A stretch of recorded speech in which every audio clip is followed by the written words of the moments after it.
വളരെ വ്യക്തമായ രാഷ്ട്രീയ ബോധമുള്ള ഒരു രാഷ്ട്രീയ നേതാവാണ് ശോഭാ സുരേന്ദ്രൻ എന്നാണ് ഞാൻ ചിന്തിക്കുന്നത്. ഞാൻ അങ്ങനെ മനസ്സിലാക്കുന്നത്.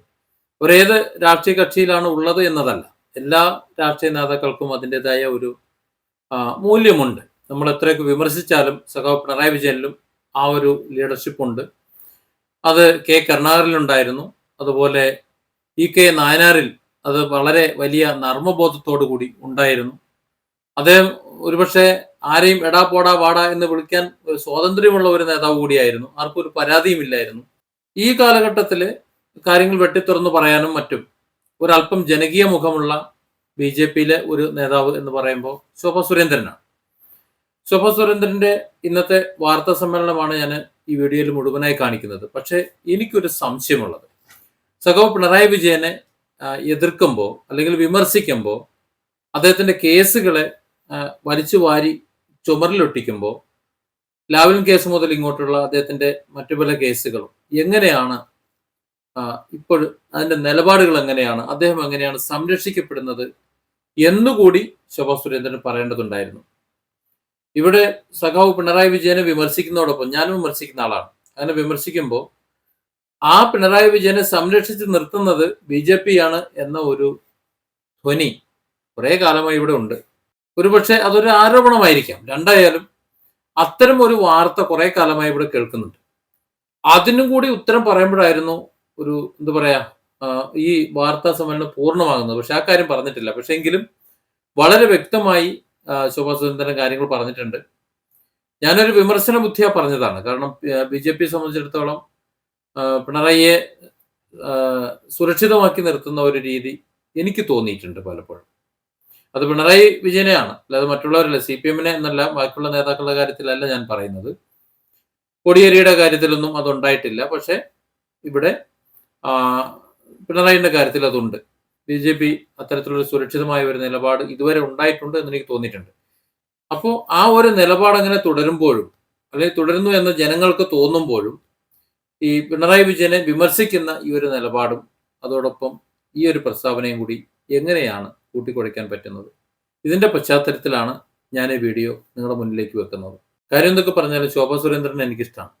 കാരണം അവരൊരു വ്യക്തിത്വമുള്ള ഒരു വ്യക്തി ആയതുകൊണ്ട് തന്നെയാണ്.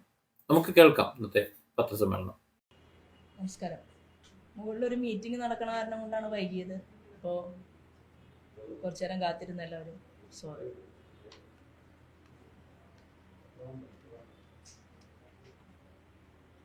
നമ്മുടെ രാജ്യത്ത് ആകെയുള്ള CPIM-ന്റെ നേതൃത്വത്തിൽ ഭരണം നടക്കുന്ന അവരുടെ ഏക മുഖ്യമന്ത്രി കേരളത്തിൽ ബഹുമാനപ്പെട്ട പിണറായി വിജയനാണ്. ആ മുഖ്യമന്ത്രിയുടെ കുടുംബവുമായി ബന്ധപ്പെട്ടുകൊണ്ട് ഇത്രയും ഗുരുതരമായിട്ടുള്ള ഒരു ആരോപണം കേരള രാഷ്ട്രീയം CMRL-മായി ബന്ധപ്പെട്ടുകൊണ്ട് ചർച്ച നടന്നിട്ടും അന്വേഷണം നടന്നിട്ടും മധുരയിലെ പാർട്ടി കോൺഗ്രസിൽ ഈ വിഷയത്തെക്കുറിച്ച് യാതൊരു ചർച്ചയും നടന്നിട്ടില്ല എന്നുള്ളതും മുഖ്യമന്ത്രി ശ്രീമാൻ പിണറായി വിജയന് ഈ അഴിമതി കേസുകളിൽ ഒന്നും രാജിവെക്കേണ്ടതില്ല എന്നുള്ള തീരുമാനവും എടുത്ത മാർക്സിസ്റ്റ് പാർട്ടിയുടെ ചിന്തയെക്കുറിച്ചോർത്ത് ലജ്ജിക്കുകയാണ് കേരളത്തിലെ മലയാളികൾ. കേരളത്തിന്റെ മുഖ്യമന്ത്രി പറയുകയാണ്, എന്റെ രക്തത്തിനു വേണ്ടിയാണ് ചിലർ ദാഹിക്കുന്നത് എന്നാണ്. മുഖ്യമന്ത്രിയോട് പറയാനുള്ളത്, താങ്കളുടെ രക്തത്തിനു വേണ്ടിയല്ല കേരളത്തിലെ ജനങ്ങൾ ദാഹിക്കുന്നത്. ഈ അഴിമതി നിറഞ്ഞ വൃത്തികേടുകൾക്ക് കൂട്ടുനിൽക്കുന്ന യാതൊരു മടിയും മറയുമില്ലാതെ മാർക്സിസ്റ്റ് പാർട്ടിയെ സ്വന്തം ഇച്ഛാശക്തിക്കനുസരിച്ച് തന്റെ കുടുംബത്തിന്റെ അടിമ പാർട്ടിയാക്കി മാറ്റിയിട്ടുള്ള,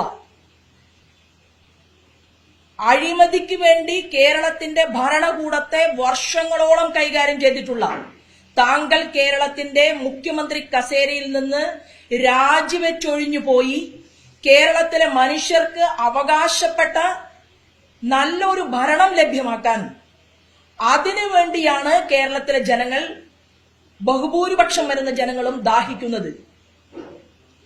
ആ ജനങ്ങളുടെ ആഗ്രഹത്തെ വെല്ലുവിളിച്ചുകൊണ്ട് ഞാൻ ഈ കസേരയിൽ നിന്ന് മാറുന്ന പ്രശ്നമില്ല എന്ന് തീരുമാനിക്കുകയും ഞാൻ എന്റെ മകളുടെ ലക്ഷ്യത്തിനു വേണ്ടി, പൂർത്തീകരണത്തിനു വേണ്ടി മുന്നോട്ടു പോകും എന്ന് തീരുമാനിക്കുകയും മകളുടെ ഭർത്താവ് കൂടി മന്ത്രി പദവിയിൽ ഇരുന്നു കൊണ്ട് എല്ലാ അന്വേഷണത്തെയും അട്ടിമറിക്കാൻ വേണ്ടി മുഖ്യമന്ത്രിയും അതുപോലെ തന്നെ ഈ കേസിലെ കുറ്റക്കാരിയായിട്ടുള്ള വീണയുടെ ഭർത്താവ് റിയാസും ചേർന്നുകൊണ്ട് ഈ ഭരണകൂടത്തെ നയിച്ചാൽ കേരളത്തിലെ ജനങ്ങൾ ഓരോ നിമിഷവും മുഖ്യമന്ത്രി രാജിവെച്ചൊഴിയണമെന്ന് ദാഹിക്കുക തന്നെയാണ്. അതിനനുസൃതമായിട്ടുള്ള സമരങ്ങളും പോരാട്ടങ്ങളും ഈ ഭരണകൂടത്തിനെതിരായിട്ട് ഉണ്ടാകും എന്നുള്ള കാര്യത്തിൽ യാതൊരു തർക്കവുമില്ല. ഇപ്പോ ആലപ്പുഴയിൽ കമ്മ്യൂണിസ്റ്റ് പാർട്ടിയുടെ ഉത്തമനായിട്ടുള്ള ഒരു ലീഡർ എന്ന് കേരളത്തിലെ ബഹുഭൂരിപക്ഷം ജനങ്ങളും വിശ്വസിക്കുന്ന പഴയകാല സഖാവും നല്ല അറിവും പ്രാപ്തിയും ഒക്കെയുള്ള ശ്രീമാൻ സുധാകരനെ ഉൾപ്പെടെ എങ്ങനെയാണ് ശ്രീമാൻ എം.എ. ബേബിയെ ഉപയോഗിച്ച് വരുതിയിൽ നിർത്തിയിട്ടുള്ളത് എന്നുള്ളതും കേരളത്തിലെ ജനങ്ങൾ ആകമാനം നോക്കിക്കണ്ടിരിക്കുകയാണ്. കേരളത്തിന്റെ പ്രശ്നം എന്ന് പറയുന്നത് നിങ്ങളുടെ പാർട്ടി അഴിമതിയുടെ കറപുരണ്ടിരിക്കുന്നുവെന്നും നിങ്ങളുടെ പാർട്ടിക്ക് സമൂഹത്തോട് യാതൊരു പ്രതിബദ്ധതയുമില്ലെന്നും നിങ്ങളുടെ പാർട്ടിക്ക് മുഖ്യമന്ത്രിയുടെ കുടുംബത്തോട് മാത്രമേ പ്രതിബദ്ധതയുള്ളൂവെന്നും പാർട്ടി കോൺഗ്രസിൽ തെളിയിക്കപ്പെട്ട് കഴിഞ്ഞിരിക്കുകയാണ്. എന്നാൽ ഈ CMRL പണമിടപാട് കേസിൽ അഴിമതിയും കൈക്കൂലിയും നടന്നിട്ടുണ്ട് എന്നുള്ളതും മുഖ്യമന്ത്രി പിണറായി വിജയൻ അറിയാതെ ഒരു ചില്ലിക്കാശ് പോലും വീണ വിജയൻ വീട്ടിലേക്ക് കൊണ്ടുപോകില്ല എന്നുള്ളതും നഗ്നമായിട്ടുള്ള സത്യമാണ്. ഇത് ജനങ്ങളുടെ മുന്നിൽ നിൽക്കുകയാണ്. KSIDC എന്ന് പറയുന്ന ഒരു സ്ഥാപനത്തെ ഗവൺമെന്റ് യഥാർത്ഥത്തിൽ കൊണ്ടുവന്നത് പോലും ഈ കരിമണൽ കർത്തയ്ക്ക് വേണ്ടിയിട്ടാണ്. അപ്പൊ CMRL-ൽ 13.4% വരുന്ന ഓഹരികൾ സംസ്ഥാന സർക്കാരിന് കീഴിലുള്ള KSIDC-യുടെ പക്കൽ വെക്കുകയും കമ്പനിക്ക് 182 കോടി രൂപ നഷ്ടമുണ്ടാക്കുകയും ചെയ്ത ഒരു കേസിൽ ഒരു അന്വേഷണവും വേണ്ട, പാർട്ടിക്കകത്ത് ഒരു ചർച്ചയും വേണ്ട എന്ന് തീരുമാനിച്ചുകൊണ്ട് ഈ പ്രസ്ഥാനം മുന്നോട്ട് പോകുമ്പോൾ കേരളത്തിലെ ബഹുഭൂരിപക്ഷം വരുന്ന ജനത ഈ അഴിമതി നിറഞ്ഞ ഗവൺമെന്റിനെതിരായിട്ട് പ്രതികരിക്കണം എന്നും ഭാരതീയ ജനതാ പാർട്ടി ആവശ്യപ്പെടുകയാണ്. ഇതേ കേസിൽ തന്നെ ഒരു പ്രമുഖ രാഷ്ട്രീയ നേതാവിന് ഒരു വലിയ തുക ലഭിച്ചതായി അന്വേഷണ റിപ്പോർട്ടിൽ തെളിഞ്ഞിട്ടുണ്ട്. തീർച്ചയായിട്ടും കേരളം വ്യവസായ സൗഹൃദമാണ് എന്ന് പറയുകയും എന്നാൽ മുഖ്യമന്ത്രിയുടെ മകളുടെ വ്യവസായം മുഴുവൻ കേരളത്തിന്റെ പുറത്തു നടത്തുകയും ചെയ്തുകൊണ്ട് ഈ കേരളത്തെ ഏത് വ്യവസായ സൗഹൃദ സ്റ്റേറ്റ് ആയിട്ടാണ് കേരളത്തിന്റെ മുഖ്യമന്ത്രി വിവക്ഷിക്കുന്നത് എന്നുകൂടി കേരളത്തിലെ ജനങ്ങളുടെ മുന്നിൽ പറയാൻ തയ്യാറാകണം എന്നും ഞങ്ങൾ ആവശ്യപ്പെടുകയാണ്. കോടിയേരിയുടെ സമയത്ത് മാർക്സിസ്റ്റ് പാർട്ടിയുടെ തന്നെ നേതാവായിട്ടുള്ള കോടിയേരിയോട് മാറി നിൽക്കാൻ ആവശ്യപ്പെടുകയും അതിന് പ്രത്യേകം സമ്മേളനങ്ങൾ പ്രാദേശിക തലം മുതൽ സംസ്ഥാന തലം വരെ വിളിച്ചുകൂട്ടുകയും ഒക്കെ ചെയ്തത് കേരളത്തിലെ ജനങ്ങളുടെ മുന്നിൽ പകൽ പോലെ വ്യക്തമായിട്ടുണ്ട്. അപ്പൊ കോടിയേരിയുടെ മാതൃക എന്തുകൊണ്ടാണ് കേരളത്തിന്റെ മുഖ്യമന്ത്രി പിണറായി വിജയൻ സ്വീകരിക്കാത്തത് എന്ന് കേരള രാഷ്ട്രീയം ചർച്ച ചെയ്യും. തീർച്ചയായിട്ടും അതിന് മറുപടി പറയാനുള്ള ബാധ്യത കേരളത്തിന്റെ ഭരണകക്ഷിക്കുണ്ട്, വിശിഷ്യ മാർക്സിസ്റ്റ് പാർട്ടിക്കുണ്ട്. ഇവിടെ പ്രതിപക്ഷം കൃത്യമായിട്ടുള്ള റോൾ ഏറ്റെടുക്കാത്തതിന്റെ കാരണം ഇത് ഇന്നും ഇന്നലെയും തുടങ്ങിയ പരിപാടിയല്ല. 2004-ൽ ശ്രീമാൻ A.K. ആന്റണി മുഖ്യമന്ത്രിയായ സമയത്താണ് ആദ്യമായിട്ട് ഖനനത്തിന് വേണ്ടിയിട്ട് 4 ബ്ലോക്കുകൾക്ക് പ്രാഥമികമായിട്ടുള്ള അനുമതി കൊടുക്കുന്നത്. ഈ പ്രാഥമികമായിട്ടുള്ള അനുമതി കൊടുക്കുന്ന സമയത്ത് അന്ന് മലപ്പുറംകാരനായിട്ടുള്ള ശ്രീമാൻ കുഞ്ഞാലിക്കുട്ടിയായിരുന്നു വ്യവസായ വകുപ്പ് മന്ത്രി. പിന്നീട് മാധ്യമ പ്രവർത്തകർക്ക് ഓർമ്മയുണ്ടാകും, ആ വ്യവസായ വകുപ്പ് മന്ത്രി ഐസ്ക്രീം പാർലർ കേസിൽ ചർച്ച ചെയ്യപ്പെടുകയും രാജിവെച്ച് ഒഴിയേണ്ടി വരികയും അതിനെ തുടർന്ന് ഇബ്രാഹിം കുഞ്ഞ് വ്യവസായ വകുപ്പ് ഏറ്റെടുക്കുകയും അതേ സമയത്ത് തന്നെ ശ്രീമാൻ KC വേണുഗോപാൽ ഇവിടെ നിന്ന് രാജ്യസഭ MP ആയിട്ട് പോവുകയും ഈ 4 ബ്ലോക്കുകളുടെ പ്രാഥമികമായിട്ടുള്ള അനുമതി കൊടുത്തതിൽ കൃത്യമായിട്ട് ചില അന്യായങ്ങൾ നടന്നിട്ടുണ്ട് എന്ന് ബോധ്യപ്പെടുകയും ചെയ്യുകയും എന്നാൽ ദേശീയ തലത്തിൽ ഇതൊരു ചർച്ച വരികയും അവിടെ അന്ന് കേന്ദ്രമന്ത്രിയായിരുന്ന കേന്ദ്രത്തിലെ ക്യാബിനറ്റ് മിനിസ്റ്റർ ഉൾപ്പെടെയുള്ള ആളുകൾ ഇതിനകത്ത് ഇടപെടുകയും ചെയ്തുകൊണ്ട് അവ കൃത്യമായി ചെയ്ത ഒരു വസ്തുത എന്ന് പറയുന്നത് ഇൻഡസ്ട്രിയലിന്റെ റവന്യൂ സെക്രട്ടറി അന്ന് ശ്രീമാൻ ജോൺ മത്തായി സാറായിരുന്നു. ജോൺ മത്തായി സാറിനെ ദീർഘകാലം ഇതിന്റെ ചുമതലയിൽ വെക്കുകയാണ് ചെയ്തത്. ഈ മൈനിങ് ആർക്കൊക്കെ കൊടുക്കണം, എപ്പോ കൊടുക്കണം, എങ്ങനെ കൊടുക്കണം, അതിന് അവരുമായിട്ട് എന്തെല്ലാം തരത്തിലുള്ള ധാരണകൾ ഉണ്ടാക്കണം എന്നെല്ലാം തീരുമാനമെടുപ്പിച്ചുകൊണ്ട് ജോൺ മത്തായി സാർ ദീർഘകാലം കേരളത്തിൽ ഈ വിഭാഗത്തിന്റെ ചുമതല ഏറ്റെടുത്ത് പ്രവർത്തിച്ചു. അത് കഴിഞ്ഞപ്പോൾ നമ്മൾ കണ്ടത് ബാലകൃഷ്ണപിള്ളയുടെ മരുമകൻ, അദ്ദേഹത്തിന്റെ പേരും T. ബാലകൃഷ്ണൻ എന്നായിരുന്നു. T. ബാലകൃഷ്ണൻ മൈനിങ് ആൻഡ് ജിയോളജിയുടെ തലപ്പത്ത് വന്നു. ഒരുപക്ഷെ പഴയ കാലം ആലോചിച്ചാൽ നിങ്ങൾക്കത് ഓർമ്മ വരും. നീണ്ട 15 വർഷം LDF-ഉം UDF-ഉം ഒരുമിച്ച് ചേർന്നുകൊണ്ട് ഇൻഡസ്ട്രിയൽ ആൻഡ് മൈനിങ് സെക്രട്ടറിയുടെ ചുമതലയിൽ 15 വർഷത്തോളം ഭരണപക്ഷത്തിനോ പ്രതിപക്ഷത്തിനോ യാതൊരു കുറ്റപ്പെടുത്തലുമില്ലാതെ എങ്ങനെയാണ് ഒരു സംസ്ഥാനത്ത് ദീർഘകാലം വർഷങ്ങളോളം ഈ T. ബാലകൃഷ്ണൻ ഇതിന്റെ ചുമതലയിൽ ഇരുന്നത് എന്നതിനെ കുറിച്ച് ഒരു അന്വേഷണം, ഒരു ചർച്ച, ഒരു ചിന്ത അത് മാധ്യമപ്രവർത്തകരുടെ ഭാഗത്തു നിന്നുണ്ടായാൽ ഇതിന്റെ വ്യക്തമായിട്ടുള്ള ചില രേഖകൾ ആദ്യാവസാനം നമുക്ക് കിട്ടും എന്ന് ഞങ്ങൾ വിശ്വസിക്കുന്നു. പിന്നീട് അദ്ദേഹത്തിന് കെമിക്കലിന്റെ MD ആക്കി, അതായത് ലോകനാഥ് ബെഹ്റ മാറിയിട്ട് വേറൊരു ചുമതലയിൽ സമ്മാനം കൊടുത്ത് ഇരുത്തിയതുപോലെ T. ബാലകൃഷ്ണനെ കെമിക്കലിന്റെ MD ആക്കി ഇരുത്തുകയും ചെയ്തിട്ടുണ്ട്. ഈ കേരളത്തിൽ 3 കരാറുകൾ, ഇതുപോലെ തന്നെയുള്ള വലിയ 3 കരാറുകൾ LDF-ഉം UDF-ഉം പരസ്പരം സഹായ സഹകരണ മുന്നണികളായി വർത്തിച്ചുകൊണ്ട് ചെയ്തിട്ടുണ്ട്. അതിലൊന്ന് കാസർഗോഡ് ജില്ലയില് നീലേശ്വരത്ത് 200 ഏക്കർ വരുന്ന സ്ഥലത്ത് ആശാപുര എന്ന് പറയുന്ന മുംബൈ ബേസ്ഡ് ആയിട്ടുള്ള ഒരു കമ്പനിക്ക് വേണ്ടിയിട്ട് അനുമതി കൊടുത്തു. പിന്നീട് അവിടെ എന്തെല്ലാം സംഭവിച്ചെന്നും അവിടെ ഏതെല്ലാം ആളുകൾ പൊതുപ്രവർത്തകർ രംഗത്ത് വന്നുവെന്നും ആശാപുര കമ്പനിക്ക് വേണ്ടിയിട്ട് എങ്ങനെയാണ് ഈ അനുമതി കിട്ടിയത് എന്നതിനെ കുറിച്ചുമൊക്കെ ഏറെക്കാലം കേരളത്തിൽ ചർച്ച ചെയ്തു. എങ്ങും എവിടെയും എത്തിയില്ല. വിജിലൻസിന്റെ കേസ് വന്നു. വിജിലൻസ് അന്വേഷണം അട്ടിമറിച്ചു. ആശാപുര കമ്പനി കോടിക്കണക്കിന് രൂപ അതിനു വേണ്ടിയിട്ട് കേരളത്തിൽ ഈ മൈനിങ് കിട്ടാൻ വേണ്ടിയിട്ട് അവർ ചെലവഴിച്ചു എന്നതിനെ കുറിച്ച് വരെ കേരളത്തിന്റെ പൊതുജനത്തിന്റെ മുന്നിലുണ്ട്. ഈ സംഭവം എവിടെയും എത്തിയില്ല. ചക്കിട്ടപ്പാറയിൽ ഇതേ സമയത്ത് തന്നെയാണ് ശ്രീമാൻ ഇളമരം കരീമിന്റെ നേതൃത്വത്തിൽ വലിയ ഖനനത്തിന് അനുമതി കൊടുത്തത്.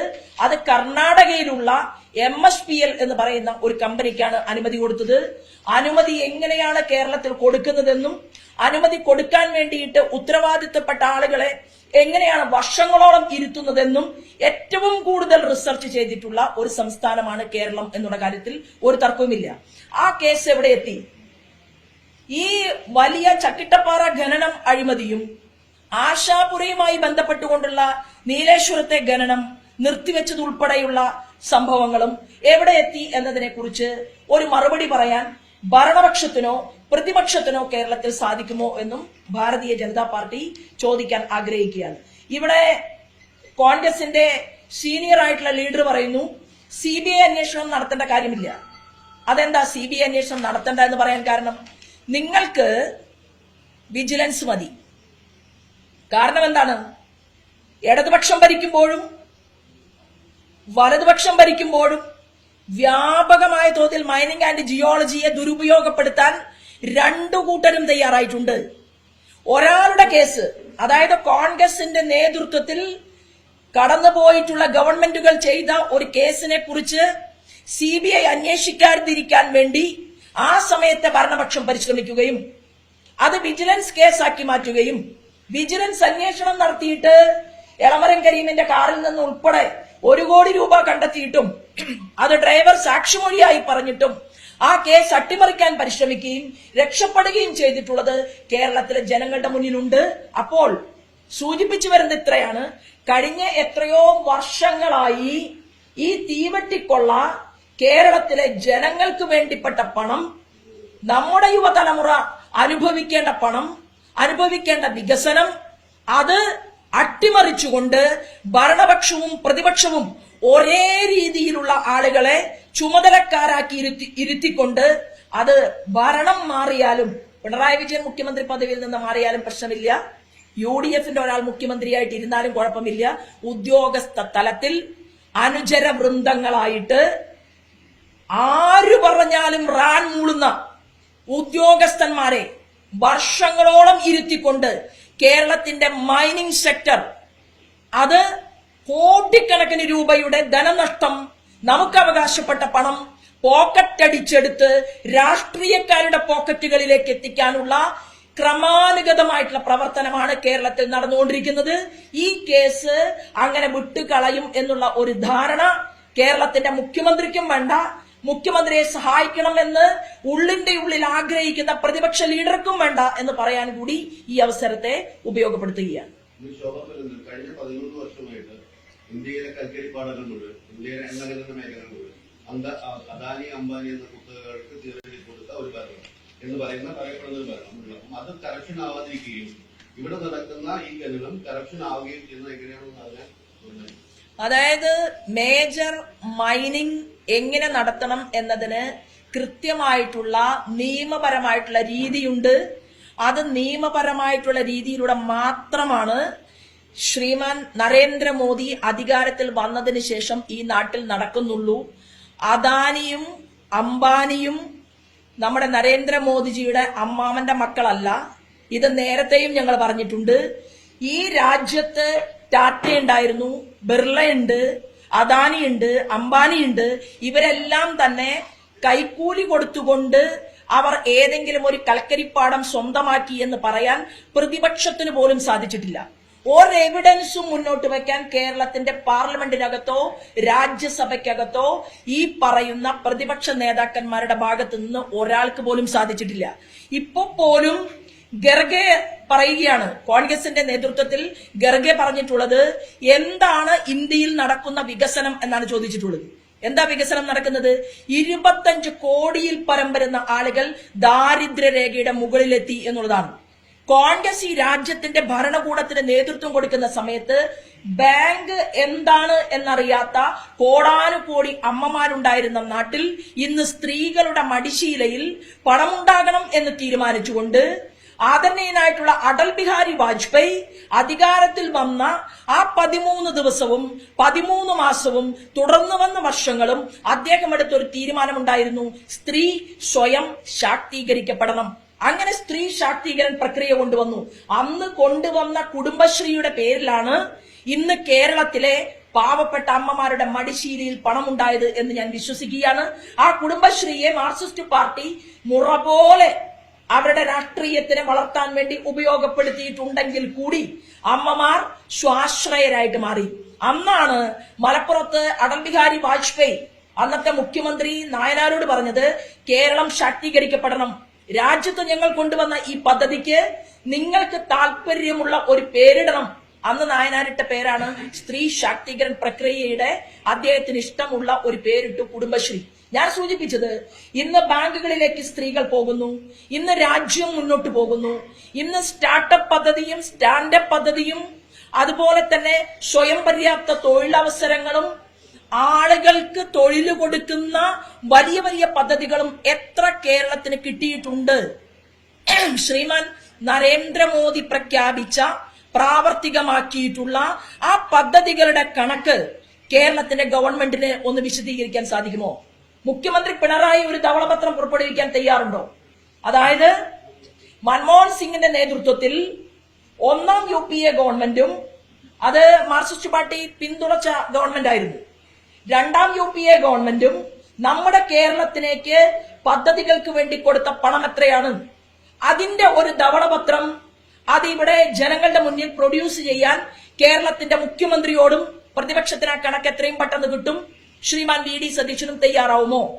അതിനെ തുടർന്ന് എല്ലാവരും ആക്ഷേപിച്ച നരേന്ദ്രമോദിയുടെ കാലഘട്ടത്തിൽ കേരളത്തിന് കിട്ടിയിട്ടുള്ള പദ്ധതികൾക്ക് വേണ്ടിയിട്ട് കിട്ടിയിട്ടുള്ള വിഹിതം, അതിന്റെ ഒരു ധവളപത്രം പുറപ്പെടുവിപ്പിക്കാൻ ഇവിടെ മുഖ്യമന്ത്രി തയ്യാറുണ്ടോ? എത്ര രൂപ കിട്ടി? എത്ര രൂപ ചിലവഴിച്ചു?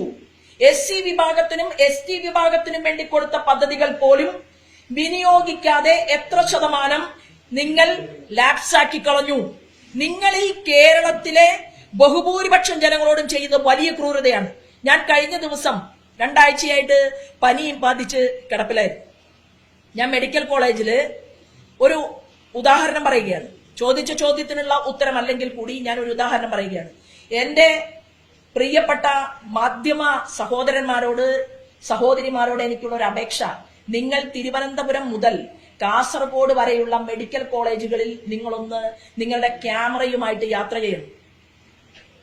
ഒരു സ്കാനിംഗ് മെഷീൻ വടക്കാഞ്ചേരിയിലെ മുളങ്കുന്നത്തുകാവിലെ മെഡിക്കൽ കോളേജിലെ സ്കാനിങ്ങിന് എഴുതി കൊടുത്താൽ 3 മാസത്തിനുള്ളിൽ 60 രോഗികൾ അവിടെ മരിച്ചു. സ്കാനിങ് ചെയ്യാൻ പൈസ ഇല്ലാത്തവൻ, ലാബിൽ പോയിട്ട് സ്വന്തമായിട്ട് പൈസ കൊടുത്ത് അച്ഛനെ ചികിത്സിക്കാൻ ഗതിയില്ലാത്ത മകൾ കേരളത്തിന്റെ മണ്ണിൽ കരയുകയാണ്. ഗർഭിണിയായിട്ടുള്ള സ്ത്രീ പായും തലയണയും വീട്ടിൽ നിന്ന് കൊണ്ടുവന്ന് ആ ഹോസ്പിറ്റലിൽ വരാന്തയില് അവരാ മുറിയില് പായ വിരിച്ച് കിടക്കുകയാണ്. ഒരു ഡോക്ടർക്ക് ആനുപാതികമായിട്ട് നേഴ്സുമാരില്ല. നേഴ്സുണ്ടെങ്കിൽ ഡോക്ടറില്ല.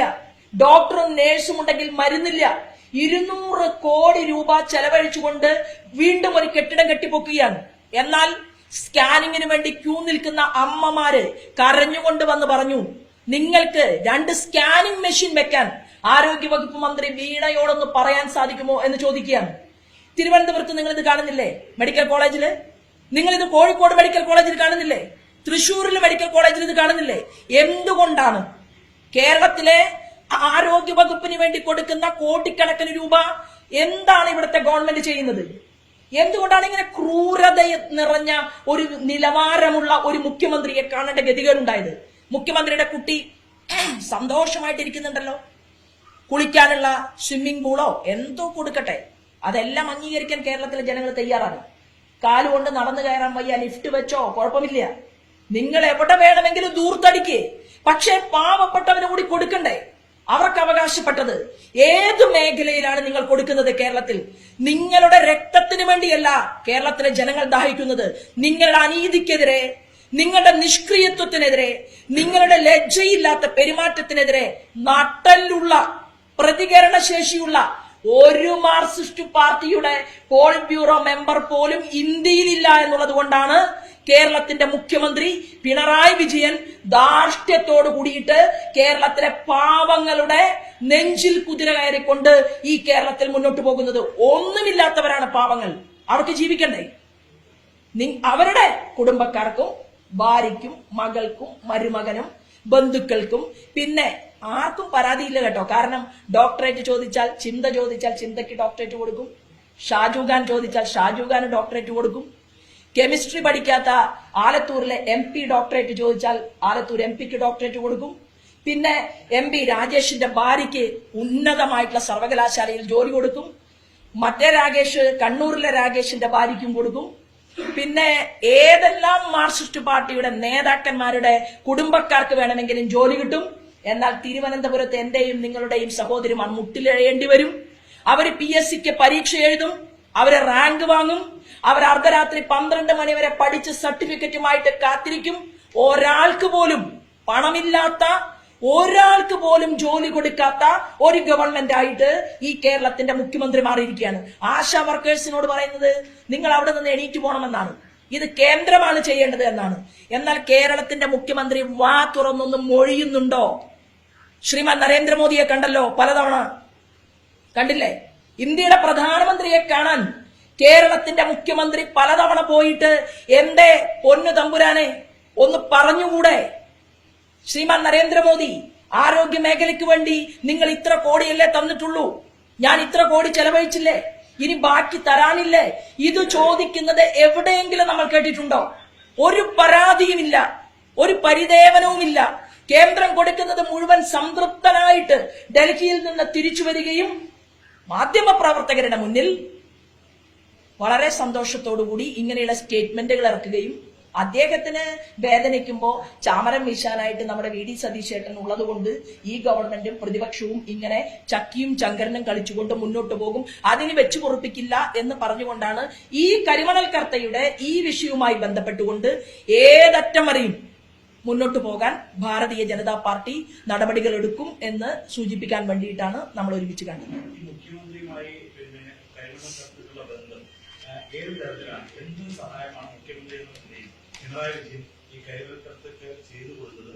അത് ഈ വീണാ വിജയൻ വന്ന പണം ഏത് തരത്തിലാണ് അഴിമതി എന്ന് പറയാൻ കഴിയും? ഇതിനെക്കുറിച്ച് എത്രയോ സമയം മാധ്യമ സുഹൃത്തുക്കൾ ചോദ്യം ചോദിക്കുകയും ഉത്തരം പറയുകയും ചെയ്ത ഒരു കാര്യമാണ് കേരളത്തിലെ നീണ്ടു നിവർന്നു കിടക്കുന്ന റോഡുകളിൽ എങ്ങനെയാണ് 70 കോടിക്ക് വെക്കേണ്ട ക്യാമറ 380 കോടിക്ക് വെച്ചത് എന്നതുപോലെ തന്നെയാണ് കരിമണൽ കർത്തയ്ക്ക് രാജ്യത്തിന്റെ മേജർ മൈനിങ് കൊടുക്കാൻ പാടില്ല എന്നുള്ള നിയമം നിലനിൽക്കെ കരിമണൽ കർത്തയ്ക്ക് ഒരു കല്യാണം കഴിച്ചു കൊടുക്കാൻ വേണ്ടിയിട്ട് ഒരു KSIDC ഉണ്ടാക്കി. അതാണ് ആദ്യം ഈ മുഖ്യമന്ത്രി ചെയ്തു കൊടുത്ത വലിയ സഹായം. അപ്പൊ KSIDC കൊണ്ട് വിവാഹം കഴിപ്പിച്ച് മണവാളൻ ആവശ്യമായിട്ടുള്ള സംവിധാനങ്ങളും സജ്ജീകരണങ്ങളും ഒക്കെ ഒരുക്കി കൊടുത്ത് ഇത് കേരള ഗവൺമെന്റിന് വേണ്ടിയിട്ടാണ് കരിമണൽ കർത്ത ഈ മണലൂറ്റിയെടുക്കുന്നത് എന്ന് വരുത്തി തീർത്തുകൊണ്ട് സമരത്തിന് പോയവരെ എങ്ങനെയാണ് കൈകാര്യം ചെയ്തത് എന്നുള്ളതും എങ്ങനെയാണ് അഴിമതി നടത്തുന്നത് എന്നുള്ളതും എന്നേക്കാൾ കൂടുതൽ 100% പെർഫെക്റ്റ് ആയിട്ട് അറിയുന്നവരാണ് എന്റെ മുന്നിൽ ഇരുന്നുകൊണ്ട് ഈ ചോദ്യം ചോദിക്കുന്നത്. ഇത് തെളിയിക്കാനായി ഇത് സർക്കാരൊക്കെ ആവർത്തിച്ച് പറയുന്നത് ഒരു അക്കൗണ്ട് ത്രൂ നടന്നൊരു ട്രാൻസാക്ഷൻ, അതിന് GST അടച്ചിട്ടുണ്ട്, ബാംഗ്ലൂർ IGST അടച്ചിട്ടുണ്ട്, അങ്ങനെയുള്ള കണക്കുകളെല്ലാം രേഖപ്പെടുത്തിയ ഒരു സംഭവത്തിലേക്ക് എങ്ങനെയാണ് അഴിമതി അല്ലെങ്കിൽ ഏത് തരത്തിലാണ് അത് അഴിമതിയായി മാറുന്നത്? അത് ഇപ്പൊ അന്വേഷണം നടന്നുകൊണ്ടിരിക്കല്ലേ. അപ്പൊ അതിനാവശ്യമായിട്ടുള്ള ഉപോത്ബലകമായിട്ടുള്ള രേഖകൾ കോടതിയുടെ മുൻപാകെ വരെ വെക്കാൻ സാധിക്കുന്ന കൃത്യതയായിട്ടുള്ള രേഖകളുമായിട്ട് തന്നെയാണ് ഭാരതീയ ജനതാ പാർട്ടി മുന്നോട്ട് പോകുന്നത്. അത് വഴിയെ നമുക്കെല്ലാവർക്കും അതിന്റെ കാര്യങ്ങൾ മനസ്സിലാക്കാൻ സാധിക്കും. എത്ര മൂടി വെച്ചാലും വീണാ വിജയനെ രക്ഷിക്കാൻ സാധിക്കില്ല. പക്ഷെ ഒരൊറ്റ ദിവസം ഈ കസേരയിൽ നിന്ന് എന്റെ മകൾ തെറ്റുകാരിയല്ല എന്ന് തെളിയിക്കപ്പെടുന്നത് വരെ ഞാൻ ഈ മുഖ്യമന്ത്രി പദവിയിൽ ഇരിക്കില്ല എന്ന് പഴയകാല കമ്മ്യൂണിസ്റ്റ് നേതാക്കന്മാരെ പോലെ ഒരു തീരുമാനമെടുക്കാനുള്ള ആർജവം പിണറായി വിജയൻ കാണിക്കുകയാണെങ്കിൽ ഒറ്റ ആഴ്ചക്കുള്ളിൽ നമുക്ക് മനസ്സിലാക്കാൻ സാധിക്കും കത്തിച്ചു കളഞ്ഞ ഫയലുകൾ എവിടെയൊക്കെയാണ്. അത് തിരിച്ചെടുക്കാൻ വേണ്ടിയിട്ട് 2004 മുതൽ ഞാൻ അതാണ് പറഞ്ഞത്. ഇവർ രണ്ടാളും ജീവിച്ചിരിക്കുന്നുണ്ടല്ലോ. ശ്രീമാൻ ടി ബാലകൃഷ്ണൻ ജീവിച്ചിരിക്കുന്നുണ്ട്, മത്തായി സാർ ജീവിച്ചിരിക്കുന്നുണ്ട്. 2004 മുതലുള്ള ഫയലുകൾ കോടതി മുറിയിലേക്ക് വിളിപ്പിച്ച് എടുക്കേണ്ട ഒരു സാഹചര്യം കേരളത്തിൽ ഉണ്ടാകും. അപ്പൊ ഇതിന്റെ കഥ ചുരുളഴിയുന്നത് പോലെ മാധ്യമ സുഹൃത്തുക്കളുടെ മുന്നിൽ വരും. സ്ത്രീകളുടെ ശാക്തീകരണമൊക്കെ നടപ്പിലാക്കുന്നുണ്ട് സർക്കാർ. പക്ഷെ ഏറ്റവും അടിസ്ഥാനപരമായ ആവശ്യം ഗ്യാസ് ഉൾപ്പെടെയുള്ള അവശ്യ വസ്തുക്കളാണ്. അതിന്റെ വില ഇങ്ങനെ നിയന്ത്രിതമായി ഇങ്ങനെ കൂട്ടിക്കൊണ്ടിരിക്കും. ഏറ്റവും അവസാനം ഒരു വർദ്ധിപ്പിച്ചു. എന്താണ്? അതായത് സ്ത്രീകൾക്ക് ഒരിക്കൽ പോലും അടുക്കളയിൽ ഗ്യാസ് സ്വപ്നത്തിൽ പോലും കാണാൻ സാധിക്കാത്ത കോടിക്കണക്കിന് വരുന്ന സ്ത്രീകൾക്ക്, അമ്മമാർക്ക് സൗജന്യമായിട്ട് ഗ്യാസ് കൊടുക്കുകയും ഉജ്ജ്വല യോജന പദ്ധതിയിൽ വിജയിക്കുകയും ചെയ്തിട്ടുള്ള ഒരു ഗവൺമെന്റാണ് നരേന്ദ്രമോദി ഗവൺമെന്റ്. എല്ലാവരും ആഗ്രഹിക്കുന്നത് ഇനിയും കൂടുതൽ ആളുകൾക്ക് സൗജന്യമായിട്ട് ഗ്യാസ് കൊടുക്കണമെന്നും നമുക്ക് പാവപ്പെട്ടവർക്ക് ഏറ്റവും ഉന്നതമായ രീതിയിൽ തന്നെ അവരെ മുഖ്യധാരയിലേക്ക് കൊണ്ടുവരണം എന്നുള്ളതാണ്. അത് കൃത്യതയോടുകൂടി തന്നെ ഗവൺമെന്റ് ചെയ്യും എന്ന് തന്നെയാണ് നമ്മൾ മനസ്സിലാക്കുന്നത്. വലിയ രീതിയിലുള്ള പ്രതിബദ്ധത ഈ സമൂഹത്തിലെ ജനങ്ങൾക്ക് വേണ്ടി ചെയ്യുന്നത് കൊണ്ട് 5 ലക്ഷം രൂപയുടെ ആരോഗ്യ ഇൻഷുറൻസ് പദ്ധതി എല്ലാ പാവങ്ങളുടെ വീടുകളിലേക്കും എത്തിക്കാൻ പരിശ്രമിക്കുമ്പോൾ എന്നെപ്പോലെയുള്ള ഇടനിലക്കാരായിട്ടുള്ള ഇടത്തരം കുടുംബത്തിൽപ്പെട്ട കഞ്ഞി കുടിക്കാൻ ഗതി വന്നിട്ടുള്ളവർ നമ്മുടെ നാട്ടിൽ പാവപ്പെട്ടവർക്ക് വേണ്ടിയിട്ട് ചില രീതിയിലുള്ള ഇപ്പോ വില വർദ്ധിച്ചു, 50 രൂപ വർദ്ധിക്കുമ്പോൾ ഞാൻ ഉൾപ്പെടെയുള്ള അമ്മമാർ, പാവപ്പെട്ട അമ്മമാർക്ക് വേണ്ടി സഹിക്കുകയാണ്, ഗവൺമെന്റിനോട് ചേർന്ന് നിൽക്കുകയാണ്. എന്താണെങ്കിലും നരേന്ദ്രമോദി ഗവൺമെന്റ് 1 രൂപ പോലും അഴിമതി നടത്തുന്നില്ല എന്നുള്ളത് രാജ്യത്തെ മുഴുവൻ ജനങ്ങൾക്കും ബോധ്യമായ സാഹചര്യത്തിൽ ഈ പണം കിട്ടുന്നത് പാവങ്ങൾക്ക് തന്നെയാണ്. എന്നാലും ഞാൻ ഉൾപ്പെടെയുള്ളവർ ആഗ്രഹിക്കുന്നത് ഇനിയും വില കുറയ്ക്കാൻ സാധിക്കും, വലിയ മൂവ്മെന്റ് ഉണ്ടാക്കാൻ സാധിക്കും. അതിന് നമ്മുടെ രാജ്യത്തെ യുവാക്കൾ, യുവതികൾ അതിനനുസരിച്ചുള്ള മുന്നേറ്റത്തിലൂടെ തന്നെയാണ് നമ്മുടെ രാജ്യം മുന്നോട്ട് പോകുന്നത്. ഇന്ന് ലോകത്തെ മോർഗൻ സ്റ്റാൻലി പോലുള്ള സാമ്പത്തിക ഇൻസ്റ്റിറ്റ്യൂട്ടുകൾ പോലും പറയുന്നത് ഏറ്റവും കൂടുതൽ യുവാക്കളും യുവതികളുമുള്ള നമ്മുടെ ഭാരതത്തിന് ലോകരാജ്യങ്ങളുടെ സാമ്പത്തിക മേഖലയുടെ പട്ടികയിലേക്ക് ഇതേ സ്പീഡിൽ കടന്നു കയറാൻ സാധിക്കുമ്പോൾ 5 വർഷത്തിനുള്ളിൽ ഉണ്ടാകാൻ പോകുന്നത് ക്രമാനുഗതമായിട്ടുള്ള വളർച്ച തന്നെയാണ്.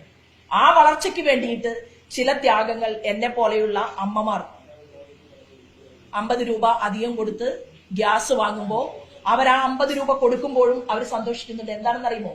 5 ലക്ഷം രൂപ ഒന്നും ഗതിയില്ലാത്തവന് ആരോഗ്യ മേഖലയ്ക്ക് വേണ്ടിയിട്ട് സൗജന്യമായിട്ട് കിട്ടുന്ന പദ്ധതി ഉണ്ടല്ലോ, അത് കയ്യിൽ കിട്ടുകയല്ലേ. കേരളം അത് നടപ്പിലാക്കുന്നില്ല കേട്ടോ. എല്ലാ ആശുപത്രികളിലും കേരള ഗവൺമെന്റ് ഈ ആരോഗ്യ ഇൻഷുറൻസ് പദ്ധതിയുടെ കാർഡുകൾ കൊടുക്കാൻ പോലും തയ്യാറായിട്ടില്ല എന്നുള്ളതാണ്. ആരോഗ്യ ഇൻഷുറൻസ് പദ്ധതി അത് നരേന്ദ്രമോദി പറഞ്ഞോട്ടെ, ഞങ്ങൾക്കത് കൊടുക്കാൻ സംവിധാനമില്ല, സൗകര്യമില്ല എന്ന് പറയുന്ന 100 കണക്കിന് വരുന്ന സ്വകാര്യ ആശുപത്രികൾ കേരളത്തിൽ പ്രവർത്തിക്കുന്നുണ്ട് എന്നുള്ളതാണ്. അപ്പോ തീർച്ചയായിട്ടും നിങ്ങൾ ചോദിച്ച ചോദ്യത്തിന് വലിയൊരു മൂവ്മെന്റ് ലോകം പോലും പറയുകയാണ്.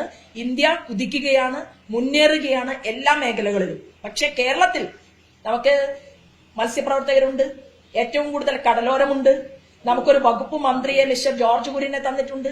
കടലോരത്തിന് വേണ്ടിയിട്ടുള്ള വികസന പദ്ധതികൾ ചർച്ച ചെയ്യാൻ കേരളത്തിലൊരു കടലോരത്തെ സ്നേഹിക്കുന്ന ഒരു മന്ത്രിയില്ല, അവർക്ക് ആവശ്യമില്ല. മിൽമയുടെ വിപണനത്തിന്റെ സാധ്യതകളെ കുറിച്ച് ചർച്ച ചെയ്യാൻ ഒരാളില്ല. ടൂറിസത്തിന് വേണ്ടി സുരേഷ് ഗോപിയെ തന്നിട്ടുണ്ട്.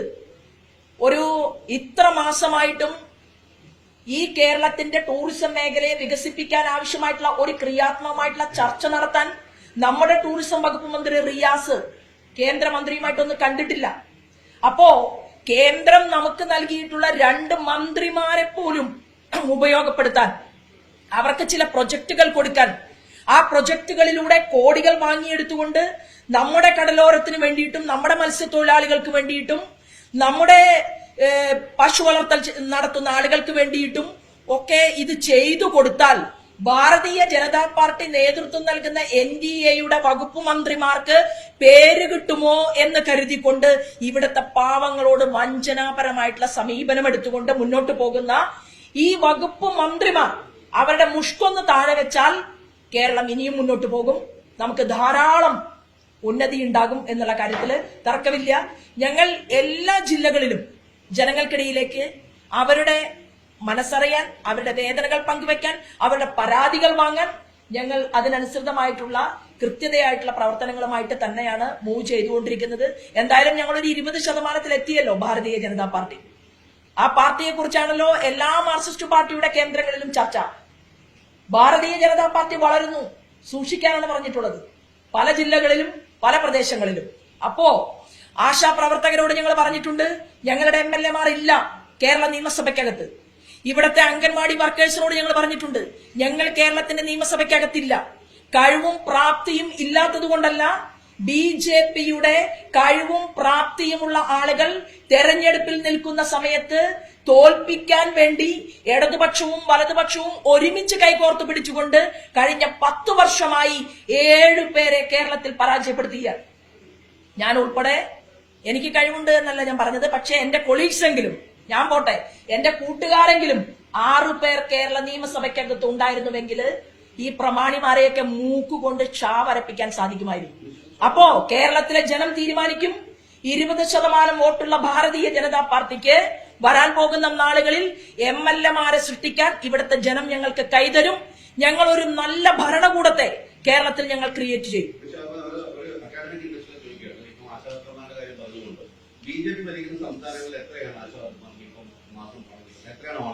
BJP ഭരിക്കുന്ന സംസ്ഥാനങ്ങളിൽ ആശാ വർക്കേഴ്സ് എന്ന് പറയുന്നത് 2 മണിക്കൂറും 3 മണിക്കൂറും ചെയ്യുന്ന അവരുടെ ജോലിക്ക് അനുസൃതമായിട്ടുള്ള ഫണ്ടാണ് അവർക്ക് കൊടുക്കുന്നത്.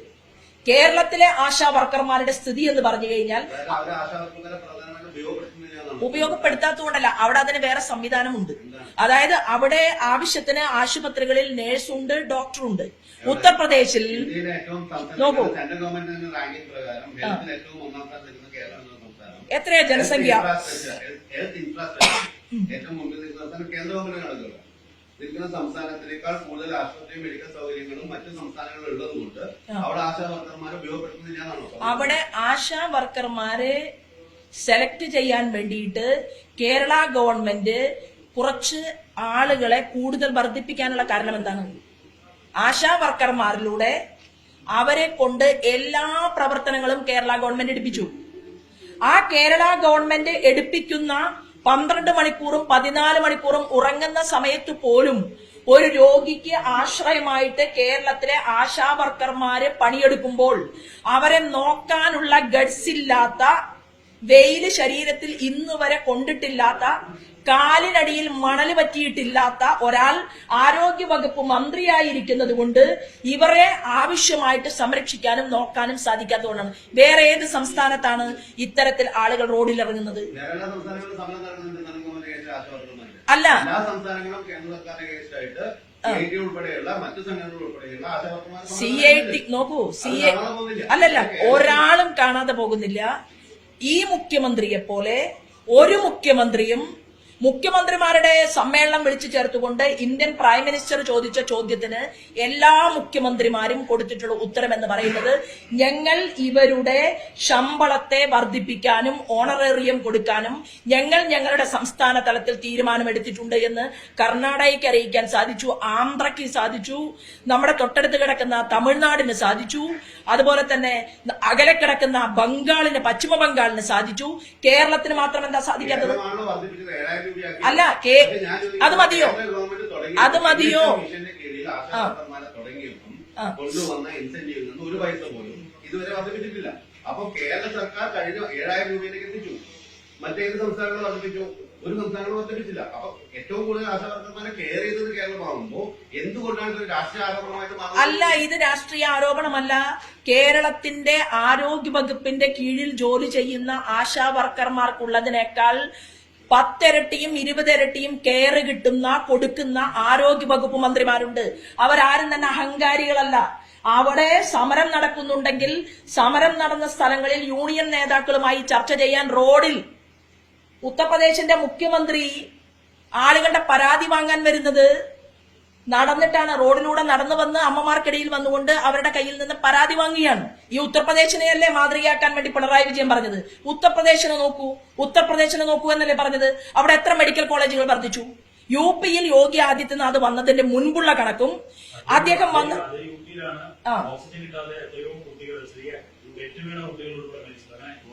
അവിടെ അപകടം ഉണ്ടായിട്ടുണ്ട്, ഇല്ലെന്നാരും പറഞ്ഞില്ല. ആ നോക്കൂ, അല്ല ഞാൻ പറയട്ടെ, ഞാൻ പറയട്ടെ, അതിന്റെ കണക്കുണ്ട്. ഞാൻ ചോദിച്ചൊരു ചോദ്യം, സുഹൃത്തെ, അങ്ങേ അക്കാഡമിക്കൽ ഇൻട്രസ്റ്റ് ആണല്ലോ ചോദ്യം ചോദിച്ചത്. ഉത്തർപ്രദേശിൽ യോഗി ആദിത്യനാഥ് വരുന്നതിന് മുമ്പിലുള്ള മെഡിക്കൽ കോളേജുകളുടെ എണ്ണം എത്രയാണ്? ഇപ്പൊ എത്ര മെഡിക്കൽ കോളേജുകളുണ്ട്? അറിയില്ലല്ലോ. അപ്പൊ ദയവ് ചെയ്ത് അറിയാത്ത കാര്യങ്ങളെ കുറിച്ചുള്ള ചോദ്യങ്ങൾ ചോദിച്ച്, അപ്പൊ നിങ്ങളുടെ ഉദ്ദേശം എന്താണ്? അല്ല സഹോദര, നിങ്ങളുടെ ഉദ്ദേശം എന്താണ്? നിങ്ങളുടെ ഉദ്ദേശം എന്ന് പറയുന്നത് അല്ല, ഇത് കണക്കുകളില്ലല്ലോ, താങ്കളുടെ കയ്യിൽ കണക്കില്ലല്ലോ. ഉത്തർപ്രദേശിൽ ഞാൻ പറയുന്നു, ഉത്തർപ്രദേശിൽ യോഗി ആദിത്യനാഥ് വരുന്നതിന് മുൻപുള്ള മെഡിക്കൽ കോളേജുകൾ എത്രയാണ്? കറപ്ഷൻ ഇൻഡെക്സിൽ 24% ഉത്തർപ്രദേശ്, കേരളം 10%, മറ്റു BJP ഭരിക്കുന്ന സംസ്ഥാനങ്ങൾ എല്ലാം എടുത്തോളൂ. കേരളം ഏറ്റവും താഴെ കിടക്കുന്നു 10%. അപ്പൊ ഈ കറപ്ഷനെ പറ്റി ഒരു രാഷ്ട്രീയ ആരോപണം ഉന്നയിക്കുക എന്നല്ലാതെ നിങ്ങൾക്ക് ഇപ്പൊ നമ്മൾ സംസാരിക്കുന്നത് BJP തെളിവുണ്ടെങ്കിൽ എന്തുകൊണ്ട് കോടതികളെ സമീപിക്കുന്നില്ല? EDയുടെ കേസിൽ നിന്നാണ് ഹൈക്കോടതി എടുത്ത് അപ്പൊ ഈ അല്ലല്ല, ഒറ്റ ചോദിച്ച ചോദ്യത്തിന് ആണ് നമ്മളിപ്പോ ആൻസർ പറയുന്നത്. താങ്കളോട് ഞാൻ ചോദിച്ചത് ഉത്തർപ്രദേശിൽ യോഗി അടുത്ത ഡിബേറ്റ്, അടുത്ത പത്രസമ്മേളനത്തിന് ഞാൻ വരുമ്പോ ഞാൻ കണക്ക് കൊണ്ടുവരും. കാരണം ഉത്തർപ്രദേശിൽ യോഗി ആദിത്യനാഥ് വരുന്നതിന് മുൻപുള്ള ആരോഗ്യ മേഖലയിലെ ഇൻസ്റ്റിറ്റ്യൂട്ടുകളുടെ എണ്ണം 6 ഇരട്ടിയിലധികമായിട്ടുണ്ട് എന്ന് ഞാൻ മാധ്യമ സുഹൃത്തുക്കളുടെ മുന്നിൽ പറയുന്നു. താങ്കൾക്ക് അറിയില്ല എന്ന് താങ്കൾ പറഞ്ഞു. അപ്പൊ അത് തർക്കത്തിന്റെ വിഷയമല്ല. താങ്കളുടെ കയ്യിൽ കണക്കില്ലാത്തതുകൊണ്ട് അതിന്റെ ഉത്തരത്തിലേക്ക് എനിക്ക് കടക്കേണ്ട കാര്യമില്ല. ഞാൻ ചോദിക്കുന്ന ചോദ്യം, ഇവിടെ 25,000 രൂപ ശമ്പളം കൊടുക്കാൻ ആശാ വർക്കേഴ്സിനെ 12 മണിക്കൂറും 14 മണിക്കൂറും ജോലി ചെയ്യിപ്പിക്കുന്നുണ്ടെങ്കിൽ അവർക്ക് ശമ്പളം കൊടുക്കാൻ സാധിക്കുന്നില്ലെങ്കിൽ ആരോഗ്യ വകുപ്പ് മന്ത്രി വീണയെ ആ സ്ഥാനത്ത് നിന്ന് നീക്കണം. കഴിവും പ്രാപ്തിയുമുള്ള ഒരു ആരോഗ്യ വകുപ്പ് മന്ത്രിയെ അവിടെ ഫിക്സ് ചെയ്യണം. ഉഗാണ്ടയിലെ ചർച്ച നടത്താൻ വേണ്ടിയിട്ടല്ല ഡൽഹിയിൽ വീണ പോകേണ്ടത് ആശാ വർക്കേഴ്സിന് ഞങ്ങൾക്ക് ശമ്പളം കൊടുക്കാൻ സാധിക്കുന്നില്ല, ഞങ്ങൾക്ക് ഇത്ര കോടി അതിന് നിങ്ങൾ തരണം, ഞങ്ങൾ ഇത്ര കോടി അവർക്ക് ശമ്പളം കൊടുക്കാൻ തയ്യാറാണ്. ശമ്പളം കൊടുത്തിട്ട് മാധ്യമ സുഹൃത്തുക്കളുടെ മുന്നിൽ കണക്ക് വെച്ചിട്ട് എത്ര പണം നിങ്ങൾക്ക് ബാധ്യതയുണ്ടെങ്കിൽ തരാമെന്ന് കേന്ദ്രത്തിന്റെ ആരോഗ്യ വകുപ്പ് മന്ത്രി നദ്ദാജി പറഞ്ഞിട്ടും എന്താണ് തീരുമാനമെടുക്കാത്തത്? ഇതല്ലേ മാധ്യമ സുഹൃത്തുക്കൾ ചർച്ച ചെയ്യേണ്ടത്? ഏത് പേപ്പർ വെച്ചു? അസംബ്ലിയിൽ വെച്ച് ശമ്പളം കൊടുത്തോ? ശമ്പളം കൊടുത്തോ? നോക്കൂ, ഞാൻ പറയാം. 7,000 സമരം ചെയ്യുന്ന ആശാവർക്കർമാർക്ക് ഉൾപ്പെടെ ആ ശമ്പളം, ആ ഓണറേറിയം, ഇൻസെന്റീവ് ഉൾപ്പെടെ അത് മതിയോ? 100 കോടി രൂപയാണ് കേന്ദ്രം കൊടുക്കാനുള്ളത്. ഇൻസെന്റീവ് ആ പൈസ കൂടി കൂടുതൽ അഡീഷണൽ ആഡ് ചെയ്തിട്ടാണ് സംസ്ഥാന സർക്കാർ കൊടുക്കുന്നത്. ഈ വിഷയം പാർലമെന്റിൽ ചർച്ചയ്ക്ക് വന്നപ്പോൾ ഈ ഇൻസെന്റീവ് വർദ്ധിപ്പിക്കാൻ ഇപ്പോൾ അങ്ങനെ ഒരു തീരുമാനത്തിലേക്ക് കേന്ദ്ര സർക്കാർ പോകുന്നില്ല എന്ന് പറഞ്ഞു. അതിനു മുമ്പ് സുരേഷ് ഗോപി എന്ന കേന്ദ്രമന്ത്രി ജെ.പി. നദ്ദയുമായി ചർച്ച നടത്തി. അപ്പോഴും ഇക്കാര്യത്തിൽ ഒരു തീരുമാനം ഉണ്ടായിട്ടില്ല. വീണ്ടും വീണാദോട് പോയി ചർച്ച നടത്തി. വർദ്ധിപ്പിക്കുന്ന ആലോചിക്കാമെന്ന് പറയുന്നതല്ലാതെ വർദ്ധിപ്പിക്കുന്നില്ല. എന്റെ ചോദ്യത്തിന് ഉത്തരമില്ലല്ലോ. നിങ്ങൾ 100 ചോദ്യം ചോദിക്കുകയും ഞാൻ 200 ഉത്തരം പറയുന്നത് പോലെ തന്നെ നിങ്ങൾക്കൊരു പ്രതിബദ്ധത ആശാപ്രവർത്തകരോട് വേണം. എന്റെ ചോദ്യം, കേരളത്തിന്റെ മുഖ്യമന്ത്രിയുടെ മൂക്കിന് താഴെ ആശാ വർക്കേഴ്സ് ഇത്രയും ദിവസം സമരം ചെയ്തിട്ട് എന്തുകൊണ്ടാണ് പിണറായി വിജയൻ അരമണിക്കൂർ അവരുമായിട്ട് ഇരിക്കാൻ പറ്റാത്തത്? എന്താണ് മറ്റു സംസ്ഥാനങ്ങളിലെ മുഖ്യമന്ത്രിമാർ ആളുകൾക്കിടയിലേക്ക് ഇറങ്ങുന്നത് പോലെ ആശാ വർക്കേഴ്സിന്റെ ഇടയിലേക്ക് കേരളത്തിന്റെ മുഖ്യമന്ത്രിക്ക് ഇറങ്ങാൻ സാധിക്കാത്തത്? കേരളത്തിലെ മുഖ്യമന്ത്രിയുടെ കുടുംബം സുഖകരമായി ജീവിക്കുന്നത് പോലെയല്ലെങ്കിലും എന്റെ നാട്ടിൽ വിപ്ലവകാരിയാണല്ലോ. 25,000 രൂപ ഞാൻ ശമ്പളം കൊടുക്കുമെന്ന് തീരുമാനിക്കാനും കടം വാങ്ങിയിട്ടുണ്ടല്ലോ PSC മെമ്പർമാർക്ക് വേണ്ടിയിട്ട്. PSC മെമ്പർമാർക്ക് ഗവർണറേക്കാൾ കൂടുതൽ ശമ്പളം കൊടുക്കാൻ കേരളത്തിന്റെ മുഖ്യമന്ത്രി തീരുമാനമെടുത്തില്ലേ? എന്താ PSC മെമ്പർമാരുടെ പണി? ഉത്തർപ്രദേശ് എന്ന് പറയുന്ന ഇത്രയും വലിയ സംസ്ഥാനത്ത് ആകെയുള്ളത് ഈ കേരളത്തിലുള്ള PSC മെമ്പർമാരെക്കാളും 1/3 ആളുകളാണ് അല്ലെ? അപ്പൊ ഇവിടെ ഗവർണർ വാങ്ങുന്നതിനേക്കാൾ കൂടുതൽ ശമ്പളം വാങ്ങിക്കൊടുക്കുന്ന PSC മെമ്പർക്കും PSC ചെയർമാനും 3 ലക്ഷത്തിൽ കൂടുതൽ ശമ്പളം ഉണ്ടാക്കുമ്പോ, അത് കൊടുക്കുമ്പോ നിത്യനിദാന ചെലവിന് പൈസയില്ല എന്ന് പറഞ്ഞുകൊണ്ട് KV തോമസ് മാഷുടെ നേതൃത്വത്തിൽ കേന്ദ്രത്തിന്റെ ധനകാര്യ വകുപ്പ് മന്ത്രിയുമായി ചർച്ച ചെയ്തുകൊണ്ട് പണം കടം വാങ്ങിയിട്ട് അത് ചാക്കുകെട്ടിലാക്കി കൊണ്ടുവരുമ്പോ അതിൽ നിന്നൊരു തുകയെടുത്തുകൊണ്ട് അടിസ്ഥാന വിഭാഗമായിട്ടുള്ള ആശാ വർക്കേഴ്സിന് കൊടുക്കാൻ എന്റെ ഗവൺമെന്റ് തയ്യാറാണ് എന്ന് നിവർന്നു നിന്ന് പറയാനുള്ള തന്റേടം കാണിക്കാത്ത മുഖ്യമന്ത്രിയോടാണ് ചോദ്യം ചോദിക്കേണ്ടത്. കൊടുക്കാൻ നിങ്ങൾക്ക് സാധിക്കുമോ? നിങ്ങൾക്ക് വകതിരിവുള്ള ഒരു ആരോഗ്യ വകുപ്പ് മന്ത്രിയെ കേരളത്തിൽ റിക്രൂട്ട് ചെയ്യാൻ പറ്റുമോ ഈ ചുമതലയിൽ? ആ ചോദ്യത്തിനാണ് ഉത്തരം പറയേണ്ടത്. ശമ്പളം കൊടുത്തിട്ട് പറയുക ഞങ്ങൾക്ക് 500 കോടി നഷ്ടമുണ്ട്, നഷ്ടം നികത്താൻ. അതിനല്ലേ സംസ്ഥാന പ്രസിഡന്റ് രാജീവ് ചന്ദ്രശേഖർ ഉൾപ്പെടെ പറഞ്ഞത് നിങ്ങൾ ശമ്പളം കൊടുക്ക്. ശമ്പളം കൊടുത്ത് കടബാധ്യതയുണ്ടെങ്കിൽ കടബാധ്യത പരിഹരിക്കാൻ വേണ്ടി കേന്ദ്രത്തിനെ കൊണ്ട് ഒരു അണാ പൈസ ഇല്ലാതെ ഞങ്ങൾ വാങ്ങിത്തരാമെന്ന് പറഞ്ഞിട്ട് ആഴ്ച എത്രയായി? എന്താ തീരുമാനമെടുക്കാത്തത്? എന്താ കാരണം? ആശാ വർക്കേഴ്സിന്റെ മക്കള് അങ്ങനെ കട്ടൻ ചായ കുടിച്ചാലും മതി, അവര് പാലൊഴിച്ച ചായ കുടിച്ചില്ലെങ്കിലും കുഴപ്പമില്ല, അവര് റോഡിൽ കിടന്നാലും കുഴപ്പമില്ല, അവര് തലമുടി മുറിച്ചാലും കുഴപ്പമില്ല, മുട്ടിലെഴഞ്ഞാലും കുഴപ്പമില്ല എന്നുള്ള അഹന്തയാണ്. അതാ മാറ്റിവെക്കേണ്ടത്. ഞാൻ കേരളത്തെ കുറിച്ചാണ് സംസാരിക്കുന്നത്. കാരണം കേരളത്തിൽ എത്രയോ വർഷമായി 2 മുന്നണികളും മാറി മാറി ഭരിക്കുകയും പാവങ്ങൾക്ക് ജീവിക്കാൻ പറ്റാത്ത സാഹചര്യം ഉണ്ടാവുകയും ആ സാഹചര്യത്തെ അതിജീവിക്കാനുള്ള പരിശ്രമം കേന്ദ്ര ഗവൺമെന്റിന്റെ കയ്യിൽ നിന്നും നേടിയെടുക്കാൻ വെറുതെ പറഞ്ഞാൽ മതിയോ? വയനാട് ദുരന്തത്തിന് വേണ്ടി, ദുരന്ത നിവാരണത്തിന് വേണ്ടി കിട്ടിയ കോടികളുടെ കണക്കെവിടെ? എത്ര ചെലവഴിച്ചു? ആർക്കാ കൊടുത്തത്? എത്ര വീടുകൾ നിർമ്മിച്ചു കൊടുത്തു? എത്ര കോടി നിങ്ങൾ വകമാറ്റി? എത്ര ലാപ്സാക്കി കളഞ്ഞു? ഇതാരുടെയെങ്കിലും സ്ത്രീധന പണം എടുത്ത് വെച്ചിരിക്കുകയല്ല കേന്ദ്ര ഗവൺമെന്റിന്റെ കയ്യിൽ. കണക്ക് കൊടുക്കണം. കണക്ക് കൊടുത്താൽ ധനകാര്യ വകുപ്പ് മന്ത്രി ബാലഗോപാലിന് 0 എഴുതാൻ അറിയില്ല. ഏത് സ്കൂളിലാണ് പഠിച്ചത്? കോമയില്ല, കുത്തില്ല, പൂജ്യമില്ല. തോന്നിയ രീതിയിൽ കണക്ക് കൊടുത്താൽ അവിടെ നിന്ന് ചാക്ക് കെട്ടിൽ വാങ്ങിക്കൊണ്ടുവരാൻ സാധിക്കുമോ? ഇപ്പം നമ്മുടെ ഇവിടെ ഒരു ഭൂചലനം നടന്നു മ്യാൻമാറിൽ. എന്ത് കണക്ക് കൊടുത്തിട്ടാണ് പ്രധാനമന്ത്രി ഒരു വലിയ തുക ദുരിതാശ്വാസമായിട്ട് ആദ്യം പ്രഖ്യാപിച്ചത്? കൊടുത്തത് എന്ത് കണക്ക് കൊടുത്തിട്ടാണ്? അല്ല, വയനാട്ടിലേക്ക് കണക്ക് കൊടുത്തിട്ടല്ലല്ലോ പണം കൊടുത്തത്. അതായത് എങ്ങനെയാണ് അലിഗേഷൻ? നിങ്ങൾ എന്ത് അടിസ്ഥാനത്തിലാണ് പറയുന്നത്? പാർലമെന്റിനകത്ത് പറഞ്ഞു, അതായത് ദുരന്ത നിവാരണത്തിന് വേണ്ടി കഴിഞ്ഞ 15 വർഷമായി കേരളത്തിലേക്ക് കൊടുത്ത പൈസയുടെ വിനിയോഗത്തിന്റെ കണക്ക് ഇതുവരെ കൊടുത്തിട്ടില്ല. അപ്പൊ കണക്ക് കൊടുക്കണ്ടേ? അപ്പൊ കണക്ക് വേണ്ടേ? കണക്ക് വേണമോ വേണ്ടയോ? ഒരു വിഷയം ഉണ്ടാകുമ്പോൾ തന്നെ അഡ്വാൻസ് ആയി പണം കൊടുക്കുന്നു. അത് കണക്ക് വേണ്ട, നിവേദനം വേണ്ട, ഒന്നും വേണ്ട. ഹൈക്കോടതി ഉൾപ്പെടെ പറഞ്ഞ പണം കൊടുക്കുന്നില്ല എന്നുള്ളത്. മാർച്ച് മാസം അവസാനിക്കുമ്പോൾ തന്നെ വായ്പയുടെ പരിധി അത് ഉപയോഗിച്ചു തരണം എന്ന് പറഞ്ഞ ഒരു നിബന്ധന വെച്ച് വായ്പ കൊടുക്കുന്നു. ഹൈക്കോടതിക്ക് കേന്ദ്ര സർക്കാരിനോട് ഇക്കാര്യത്തിൽ അത് കൂട്ടി നൽകണം, ഡിസംബർ വരെ മാറ്റണം എന്ന് ആവശ്യപ്പെടേണ്ടി വന്നു. ഏറ്റവും അവസാനം ബാങ്ക് വായ്പകൾ എഴുതി തരണം എന്നുള്ള ആവശ്യം ഹൈക്കോടതിക്ക് കേന്ദ്ര സർക്കാരിനോട് വെക്കേണ്ട അവസ്ഥയിലേക്ക് പോയി. ദുരന്ത നിവാരണത്തിന് വേണ്ടി എത്ര കോടി കിട്ടിയെന്നാണ് മാധ്യമ സുഹൃത്തുക്കൾക്ക് എന്തായാലും എന്നേക്കാൾ കൂടുതൽ കണക്കുണ്ടല്ലോ. ദുരന്ത നിവാരണത്തിന് വേണ്ടി കഴിഞ്ഞ 15 വർഷമായി കേരള ഗവൺമെന്റിലേക്ക് എത്ര കോടി കിട്ടിയെന്ന് ഒരു ചോദ്യം നിങ്ങൾ ഏതെങ്കിലും ഒരു പത്രസമ്മേളനത്തിൽ ചോദിച്ചു? അല്ല, എത്ര? അപ്പൊ കണക്ക് വേണ്ടേ? എല്ലാ അതുകൊണ്ട് അതിന്റെ കണക്ക് എവിടെ? പബ്ലിക് ഡൊമൈൻ എന്തിനു വേണ്ടി ചെലവഴിച്ചു? ആ കൊടുത്ത പണം പിണറായി വിജയൻ ഗവൺമെന്റ് എന്തിനു വേണ്ടി കൊടുത്തു? കൊടുക്കുന്നതിന് കണക്ക് എവിടെ? കണക്ക് വെച്ചിട്ടുണ്ടോ? കേരളത്തിലെ ജനങ്ങളുടെ മുന്നിൽ കണക്ക് വെച്ചിട്ടില്ല. വയനാട് ദുരന്ത നിവാരണത്തിലോ മലപ്പുറത്ത് നടന്ന ദുരന്തത്തിലോ അവിടുത്തെ ജനങ്ങൾക്ക് വേണ്ടിയോ ഞങ്ങൾ ഇത്ര കോടി ഞങ്ങൾ പിരിച്ചെടുത്തു. മുഖ്യമന്ത്രിയുടെ പിരിച്ചെടുക്കൽ വേറെ, അത് എപ്പോഴും പിരിച്ചെടുക്കുന്നുണ്ട്. ഞങ്ങളുടെ മുഖ്യമന്ത്രിമാര് വരെ 5 മുഖ്യമന്ത്രിമാർ 15 കോടിയോളം വരുന്ന തുക കൊടുത്തതൊക്കെ മാധ്യമ സുഹൃത്തുക്കൾക്ക് വ്യക്തമായിട്ട് അറിയാം. അപ്പൊ നിങ്ങൾ ഉദ്ദേശിക്കുന്നത് ഒരു കണക്കും വേണ്ട, ഞങ്ങൾക്ക് കോടികൾ തരൂ, കോടികൾ തരൂ, കോടികൾ തരൂ എന്ന് പറഞ്ഞാൽ കേന്ദ്ര ഗവൺമെന്റ് അങ്ങനെ കണക്കില്ലാതെ പണം കിട്ടില്ല. കേന്ദ്ര ഗവൺമെന്റിന്റെ കയ്യിൽ നിന്ന് കണക്ക് കൊടുത്താൽ കിട്ടും.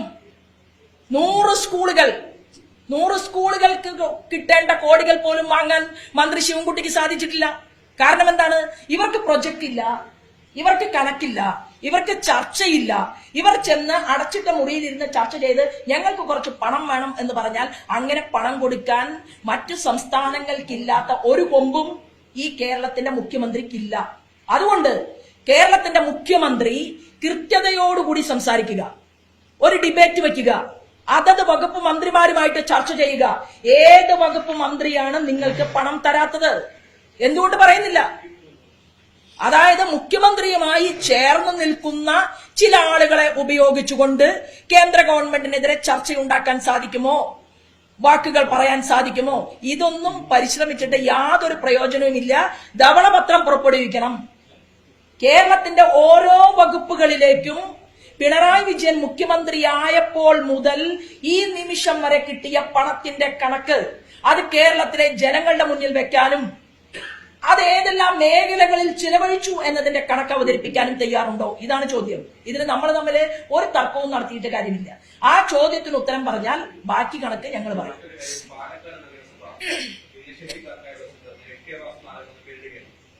രാജ്യത്തിന് ഒരു സംഭാവനയും നൽകാത്ത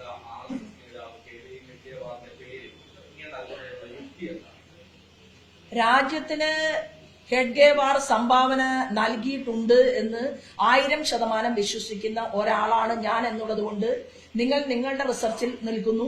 നിങ്ങൾക്ക് തോന്നുകയാണ് രാഷ്ട്രീയ സ്വയംസേവക സംഘം രാജ്യത്തിന് വേണ്ടി ഒരു സംഭാവനയും ചെയ്തിട്ടില്ല എന്നാണ് നിങ്ങൾക്ക് തോന്നുന്നത്.